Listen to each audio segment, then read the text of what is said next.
हरे कृष्णा। प्रिय भक्तों, फाल्गुन मास के गुरुवार की आपको हार्दिक शुभकामनाएं। भगवान विष्णु आप सब पर कृपा करें। तो आइए सुनते हैं व्रत कथा।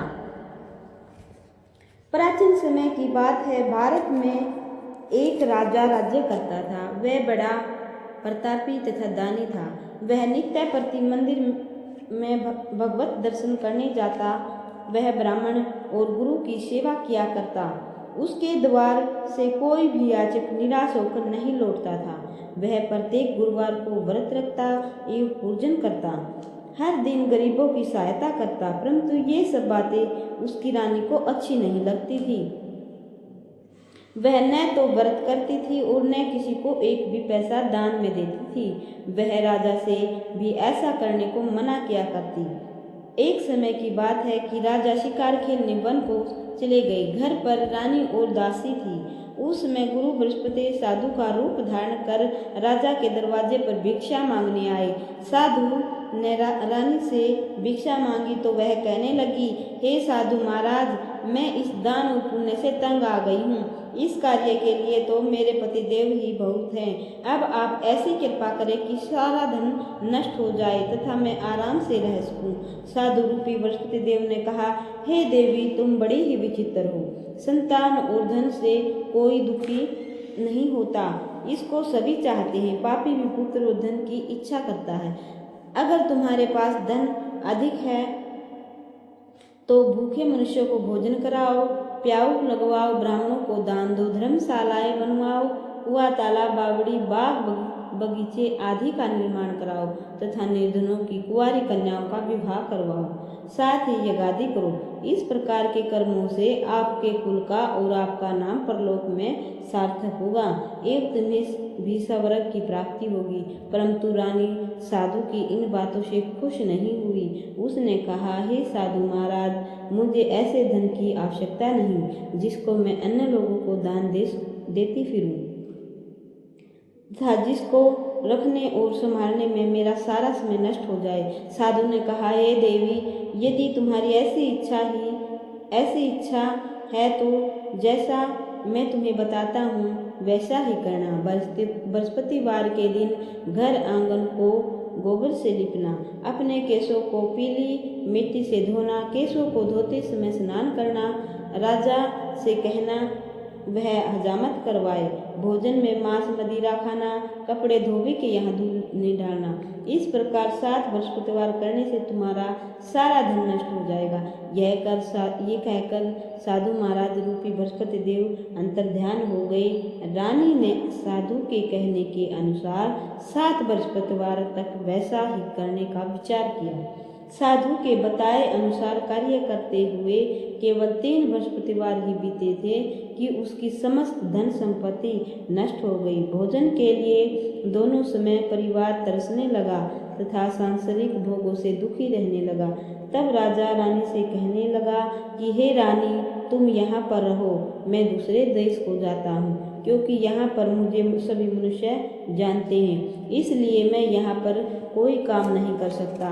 मैं अब परदेश जा रहा हूँ, वहाँ कोई काम धंधा करूँगा, शायद हमारे भाग्य बदल जाएं। ऐसा कहकर राजा परदेश चला गया। वह वहाँ जंगल से लकड़ी काट कर लाता और शहर में बेचता। इस तरह जीवन व्यतीत करने लगा। इधर राजा के बिना रानी और दासियां दुखी रहने लगी। किसी दिन भोजन मिलता और किसी दिन जल पीकर ही रह जाती। एक समय रानी और दासियों को 7 दिन बिना भोजन के व्यतीत करने पड़े तो रानी ने अपनी दासी से कहा, हे दासी, यहाँ पास ही के नगर में मेरी बहन रहती है, वह बड़ी धनवान है, तू उसके पास जा और वहाँ से 5 सेर भेजर मांग कर ले आ, जिससे कुछ समय के लिए गुजर हो जाएगा। दासी रानी की बहन के पास गई। रानी की बहन उस समय पूजा कर रही थी। बृहस्पतिवार का दिन था। दासी ने रानी की बहन से कहा, हे रानी, मुझे आपकी बहन ने भेजा है, मुझे 5 सेर भेजर दे दो। दासी ने यह बात अनेक बार कही, परंतु रानी की बहन ने कोई उत्तर नहीं दिया, क्योंकि वह उस समय बृहस्पतिवार की कथा सुन रही थी। जब दासी को रानी की बहन से कोई उत्तर नहीं मिला तो वह बहुत दुखी हुई। उसे क्रोध भी आया।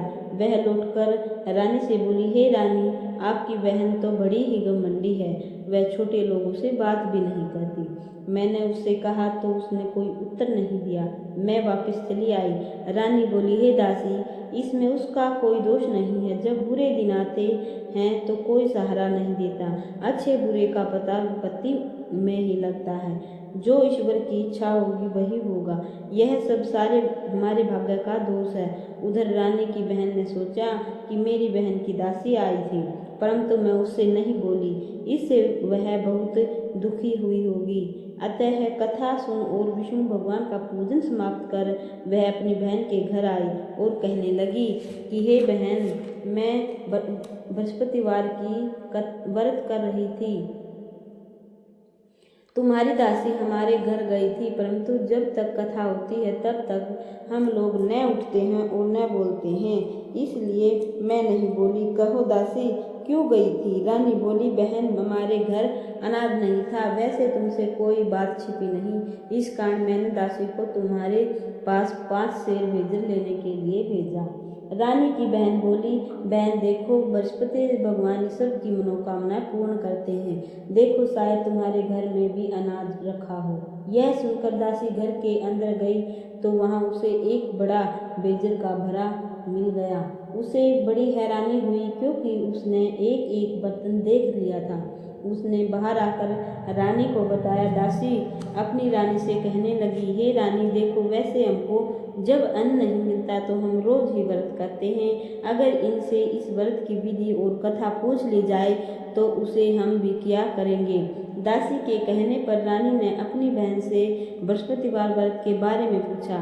उसकी बहन ने बताया, हे रानी बहन, बृहस्पतिवार का सूर्योदय से पूर्व उठकर स्नान करके बृहस्पतिवार का व्रत करना चाहिए, लेकिन उस दिन सिर नहीं धोना चाहिए। बृहस्पतिवार के दिन के व्रत में चने की दाल और मुनकों से विष्णु भगवान का केले के वृक्ष की जड़ में पूजन करें तथा दीपक जलावें। उस दिन एक ही समय भोजन करें। भोजन पीले खाद्य पदार्थ का करें तथा कथा सुने। इस प्रकार व्रत करने से गुरु भगवान प्रसन्न होते हैं, अन्न पुत्र धन देते हैं। इस तरह व्रत और पूजन की विधि बताकर रानी की बहन अपने घर लौट आई। रानी और दासी दोनों ने निश्चय किया कि वे बृहस्पति देव भगवान का पूजन जरूर करेंगी। 7 दिन बाद जब बृहस्पतिवार आया तो उन्होंने व्रत रखा। गुड़साल में जाकर चना और गुड़ बीन लाई तथा उसकी दाल से केले की जड़ में विष्णु भगवान का पूजन किया। अब भोजन कहाँ से आए? दोनों बड़ी दुखी हुई, परंतु उन्होंने व्रत किया था, इस कारण बृहस्पति देव भगवान प्रसन्न थे। वे एक साधारण व्यक्ति के रूप में 2 थालों में सुंदर पीला भोजन लेकर आए और दासी को देकर बोले, हे दासी, यह भोजन तुम्हारे और रानी के लिए है, तुम दोनों करना। दासी भोजन पाकर बड़ी प्रसन्न हुई और रानी से बोली, रानी जी, भोजन कर लो। रानी को भोजन आने के बारे में कुछ पता नहीं था, इसलिए वह दासी से बोली, जा तू ही भोजन कर, क्योंकि तू हमारी व्यर्थ में सी उड़ाती है। दासी बोली, एक व्यक्ति अभी भोजन दे गया। रानी कहने लगी, वह भोजन तेरे लिए दे गया, तू ही भोजन कर। दासी ने कहा, वह व्यक्ति हम दोनों के लिए 2 थालों में भोजन देगा, इसलिए मैं और आप दोनों ही साथ साथ भोजन करेंगी। फिर दोनों ने गुरु भगवान को नमस्कार कर भोजन आरंभ किया। इसके बाद से प्रत्येक बृहस्पतिवार को गुरु भगवान का व्रत और पूजन करने लगी। बृहस्पति देव भगवान की कृपा से उनके पास धन हो गया, परंतु रानी फिर पहले की तरह आलस्य करने लगी। तब दासी बोली, देखो रानी, तुम पहले भी इस प्रकार आलस्य करती थी। तुम्हें धन के रखने में कष्ट होता था, इस कारण सभी धन नष्ट हो गया। अब गुरु भगवान की कृपा से धन मिला है तो फिर तुम्हें आलस्य होता है। बड़ी मुसीबतों के बाद हमने यह धन पाया है, इसलिए कुआं, तालाब, बावड़ी आदि का निर्माण करवाओ, मंदिर पाठशाला बनवाकर कुंवारी कन्याओं का विवाह करवाओ, धन को शुभ कर्मों में खर्च करो, जिससे तुम्हारे कुल का यश बड़े तथा स्वर्ग की प्राप्ति हो, पितृ प्रसन्न हो। दासी की बात मानकर रानी ने इसी प्रकार के कर्म करने आरंभ किए, जिससे उनका यश फैलने लगा। एक दिन रानी और दासी आपस में विचार करने लगी कि न जाने राजा किस दशा में होंगे। उनकी कोई खबर खोज नहीं थी। गुरु भगवान से उन्होंने प्रार्थना की कि भगवान ने रात्रि में राजा को स्वप्न में कहा, हे राजा उठ, तेरी रानी तुझको याद करती है, अब अपने देश को लौट जा। राजा प्रातःकाल उठकर जंगल से लकड़ियां काट कर लाने के लिए जंगल की ओर चल पड़ा। जब जंगल से गुजरते हुए वह सोचने लगा, रानी की गलती से कितने दुख भोगने पड़े। राजपाट छोड़कर उसे जंगल में आकर रहना पड़ा। जंगल से लकड़ियां काटकर उन्हें बेचकर गुजारा करना पड़ा। उसी समय उस जंगल में बृहस्पति देव एक साधु का रूप धारण कर आए और राजा के पास आकर बोले, हे लकड़हारे, तुम इस सुनसान जंगल में किस चिंता में बैठे हो, मुझे बताओ। यह सुनकर राजा के नेत्रों में जल भराया और साधु की वंदना कर बोला, हे प्रभु, आप सब कुछ जानने वाले हैं। इतना कहकर राजा ने साधु को अपनी संपूर्ण कहानी सुना दी। महात्मा जी तो स्वभाव से ही दयालु होते हैं। वे राजा से बोले, हे राजा, तुम्हारी पत्नी ने बृहस्पति देव के प्रति अपराध किया था, जिसके कारण तुम्हारी यह दशा हुई। अब तुम किसी प्रकार की चिंता मत करो, भगवान तुम्हें पहले से अधिक धन देंगे। देखो, तुम्हारी पत्नी ने बृहस्पतिवार का व्रत करना आरंभ कर दिया। अब तुम भी बृहस्पतिवार का व्रत करके चने की दाल में गुड़ जल के लोटे में डालकर केले का पूजन करो। फिर कथा कहो या सुनो, भगवान तुम्हारी सब मनोकामनाओं को पूर्ण करेंगे। साधु को प्रसन्न देखकर राजा बोला, हे प्रभु, मुझे लकड़ी बेचकर इतना पैसा भी नहीं बचता जिससे भोजन करने के उपरांत कुछ बचा सकूं। मैंने रात्रि में अपनी रानी को व्याकुल देखा। मेरे पास कोई साधन नहीं जिससे समाचार जान सकूं। फिर मैं बृहस्पतिवार की कौन सी कहानी कहूँ या सुनूं? मुझको तो कुछ भी मालूम नहीं है। साधु ने कहा, हे राजा, तुम किसी बात की चिंता मत करो। बृहस्पतिवार के दिन तुम रोजाना की तरह लकड़ियां लेकर शहर में जाओ। तुम्हें रोज से दुगना धन प्राप्त होगा, जिससे तुम भली भांति भोजन कर लोगे तथा बृहस्पति देव की पूजा का सामान भी आ जाएगा। लकड़हारा बने राजा ने उन साधु से भगवान बृहस्पति देव की यह कथा सुनकर बृहस्पति देववार का व्रत करके भगवान विष्णु की पूजा की। उस दिन से उसके सभी क्लेश दूर हो गए। लेकिन अगले बृहस्पतिवार को कामकाज में अधिक व्यस्त रहने के कारण उसने भगवान बृहस्पति देव का व्रत नहीं किया। भगवान बृहस्पति देव लकड़हारे से क्रोधित हो गए और उसे भूल की सजा दी। उस दिन नगर के राजा ने नगर में घोषणा करके सबको सूचित किया, प्रत्येक नागरी मेरे महल में भोजन करने आए। जो नहीं आएगा उसे अपराधी मानकर भारी दंड दिया जाएगा। लकड़हारा बने राजा ने उस नगर के राजा की घोषणा तो सुनी, लेकिन जंगल से लकड़ी काट कर लाने और उन्हें बेचने में देर हो जाने के कारण वह समय पर महल में भोजन करने नहीं जा सका। अतः राजा के सैनिक लकड़हारे को पकड़ कर महल में ले गए। राजा ने उसे महल के एक कक्ष में बैठाकर भोजन कराया। उस कक्ष में एक खूंटी पर रानी का सोने का हार लटका हुआ था। लकड़हारा अकेला उस कक्ष में भोजन कर रहा था। तभी उसने एक आश्चर्यजनक घटना घटती देखी। देखते ही देखते वह खूंटी हार को निगल गई। थोड़ी देर के बाद राजा ने हार को गायब देखा। लकड़हारे को कारावास में डलवा दिया। लकड़हारा मन ही मन अपने भाग्य को कोसने लगा। तभी उसे जंगल में मिले साधु को स्मरण हुआ। थोड़ी देर में भगवान बृहस्पति देव सन्यासी के रूप में उसके सामने प्रकट हुए और कहा, हे लकड़हारे, तूने भगवान बृहस्पति देव की पूजा नहीं की, इसी कारण तुम्हें कष्ट हुआ है। लेकिन अब चिंता मत करो, बृहस्पतिवार के दिन कारागार के दरवाजे पर तुम्हें कुछ पैसे पड़े मिलेंगे। उन पैसों से भगवान बृहस्पति देव का व्रत करके उनकी पूजा करोगे तो तुम्हारे सब दुख नष्ट हो जाएंगे। बृहस्पतिवार के दिन दरवाजे पर पड़े मिले पैसों से चने और गुड़ मंगवाकर लकड़हारे ने बृहस्पतिवार की कथा कही तो भगवान बृहस्पति देव ने प्रसन्न होकर होकर उस नगर के राजा को संपूर्ण लकड़हारे को कारागार से मुक्त करने को कहा। सुबह राजा ने अपने कक्ष में आकर देखा तो खूंटी पर रानी का हार टंगा हुआ था। राजा ने लकड़हारे को मुक्त कर दिया और उसे धन और आभूषण देकर विदा किया। लकड़हारा बना राजा उस नगर से चलकर अपने नगर में पहुंचा तो उस नगर में कुएं, तालाब, बाग बगीचे देखकर बहुत प्रसन्न हुआ।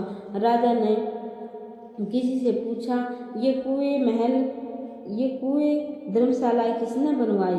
सब ने उसे बताया कि ये सब रानी और उसकी दासी ने बनवाए। राजा तो सभी बृहस्पति देव का व्रत तथा पूजन करते हैं। राजा महल में पहुंचा तो रानी ने उसका भव्य स्वागत किया। तब राजा ने निश्चय किया कि सप्ताह में एक बार तो सभी बृहस्पति देव का व्रत तथा पूजन करते हैं, परंतु मैं प्रतिदिन व्रत किया करूंगी तथा दिन में 3 बार कथा कहा करूंगा। अब तो हर समय दुसाले में चने की दाल बांधे रहता तथा दिन में 3 बार बृहस्पति देव की कथा कहता। कुछ दिनों के बाद राजा को अपनी बहन की याद आई। एक दिन घोड़े पर सवार होकर राजा अपनी बहन से मिलने चल दिया। अभी राजा नगर के बाहर पहुंचा ही था कि उसने कुछ लोगों को एक शव को ले जाते हुए देखा। राजा को स्मरण हो गया कि आज उसने किसी को बृहस्पतिवार की व्रत कथा नहीं सुनाई। राजा ने उन लोगों को रोककर कहा, भाइयों, आप सबको ले जाने से पहले मुझे बृहस्पतिवार की कथा सुन ले। लोगों ने राजा को पर क्रोधित होते हुए कहा, तुम पागल तो नहीं? लेकिन कुछ बड़े बूढ़े लोगों ने कहा, अच्छा भाई, साथ में चलते चलते तुम अपनी कथा सुना लो। राजा ने चलते हुए आधी कथा हुई थी कि सब हिलने लगा। राजा की पूरी कथा सुनते ही सब उठकर बैठ गया। लोगों ने हैरान की बातें दांतों तले उंगली दबाई और अगले बृहस्पतिवार से भगवान बृहस्पति देव का व्रत करने वे कथा सुनने का निश्चय कर दिया। अब घोड़े पर सवार राजा चलते हुए एक किसान के पास पहुंचा। किसान अपने खेत में हल चला रहा था। राजा ने कहा, अरे भाई, मुझे बृहस्पतिवार की कथा सुन लो। किसान झुंझलाकर बोला, अरे भाई, देख नहीं रहे, जितनी देर में तेरी कथा सुनूंगा उतनी देर में तो मैं पूरे खेत को जोत दूंगा। राजा निराश होकर चलने लगा। तभी किसान के बैल लड़खड़ाकर जमीन पर जा गिरे। किसान के पेट में भी जोरों का दर्द होने लगा। उस किसान की पत्नी जब खाना लेकर आई तो किसान से इस बारे में पूछा। किसान ने घुड़सवार की पूरी कहानी सुनाई। किसान की पत्नी दौड़ती हुई राजा के पास पहुंचकर हाथ जोड़कर बोली, भैया, मैं तुम्हारी कथा सुनने को तैयार हूँ। राजा ने उसके साथ खेत पर पहुंचकर बृहस्पतिवार की कथा सुनाई। तभी बैल उठकर खड़े हो गए। किसान के पेट का दर्द भी तुरंत ठीक हो गया। राजा अपनी बहन के घर पहुंचा तो उसकी बहुत आवभगत हुई। अगले दिन सुबह उठकर राजा ने देखा कि घर के सभी लोग भोजन कर रहे हैं। किसी भूखे को बृहस्पतिवार की कथा सुनाए बिना राजा भोजन नहीं करता। उसने बहन से पूछा, बहन, क्या घर में कोई ऐसा व्यक्ति है जिसने अभी तक भोजन नहीं किया हो? उसकी बहन बोली, भैया, हमारे घर में तो क्या पूरे नगर में भी ऐसा कोई व्यक्ति नहीं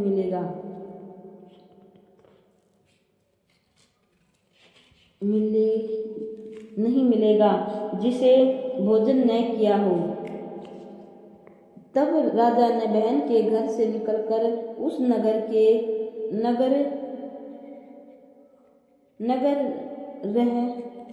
में गया। व्यक्ति को तलाशने के लिए एक गडरिये के घर में उसका बेटा बीमार होने के कारण भूखा रह गया था। राजा ने उसको जाकर बृहस्पतिवार की कथा सुनाई। कथा सुनते सुनते गडरिये का बीमार बेटा बिल्कुल ठीक हो गया। सब ने राजा की प्रशंसा की। एक दिन राजा ने अपनी बहन से कहा, बहन, अब हम अपने घर को जाना चाहते हैं, तुम भी हमारे साथ चलो, कुछ दिन वहाँ रहकर लौट आना। राजा की बहन ने अपनी सास से पूछा तो सास ने ताने देते हुए कहा, बहू, मायके जाना हो तो अकेली जाना, पर मेरे पोतों को नहीं ले जाना। तुम्हारे भाई के कोई संतान नहीं है, कहीं तुम्हारी भाभी मेरे पोतों पर कोई जादू टोना न कर दे।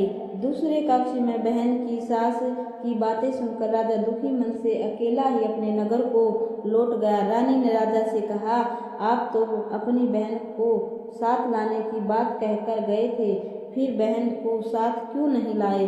तब राजा ने दुखी होते हुए कहा, रानी, हम निसंतान हैं, इसलिए कोई हमारे घर आना पसंद नहीं करता। रानी ने राजा को समझाया, हे प्राणनाथ, हमें बृहस्पति देव ने सब कुछ दिया है, अब भगवान बृहस्पति देव हमें संतान भी अवश्य देंगे। बृहस्पतिवार को विधिवत व्रत करते हुए रानी ने भगवान बृहस्पति देव से संतान के लिए प्रार्थना की। कुछ दिनों के बाद उन्होंने स्वप्न में दर्शन देते हुए कहा, हे राजन, तेरी मनोकामना अवश्य पूरी होगी। एक सप्ताह बाद ही रानी गर्भवती हो गई। 10वें महीने रानी ने एक सुंदर पुत्र को जन्म दिया। राजा रानी जीवन पर्यंत बृहस्पतिवार का व्रत करते रहे। उनके घर में धन की वर्षा होती रही। इस तरह आनंद पूर्वक जीवन यापन करते हुए राजा रानी भगवान बृहस्पति देव की कृपा से मोक्ष को प्राप्त करके सीधे वैकुंठ धाम पहुँचे। बृहस्पतिवार को का व्रत जो विधि पूर्वक जो भी स्त्री या पुरुष करते हैं, विष्णु भगवान उसकी अवश्य सुनते हैं। भगवान सारी मनोकामनाएं पूर्ण करते हैं। बोलिए श्री हरि विष्णु भगवान की जय हो।